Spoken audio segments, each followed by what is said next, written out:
Ẹ gbọ́ mi gbogbo ẹ̀dá alààyè tí ń gbọ́ mi lọ́wọ́. Àsọtẹ́lẹ̀ leléyìí fún gbogbo ẹ̀yin ẹ̀dá alààyè tẹ́ jẹ́ kọ̀mẹ́díà tàbí tẹ́ ń ṣeré orí ìtàgé, Nollywood actor or actress. Ẹ gbóhùn Olúwa, ẹ má fi ṣeré o. Mi ò ń dédé sọ ìran. Olúwa ní pé gbogbo ẹ̀yin tẹ́ ń ṣeré orí ìtàgé, tẹ́ máa ń ṣe bí wípé ẹ kú nínú fíìmù, tẹ́ fi ń ṣe kọ́mẹ́dì àbí tẹ́ fi ń ṣe fíìmù jáde.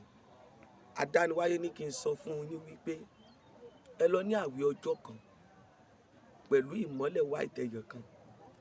Ẹ fi gbàdúrà fún ìràpadà ẹ̀mí. Ẹ tọ kándù ìṣẹ́gbẹ̀ omi tó lè tó yín wẹ̀.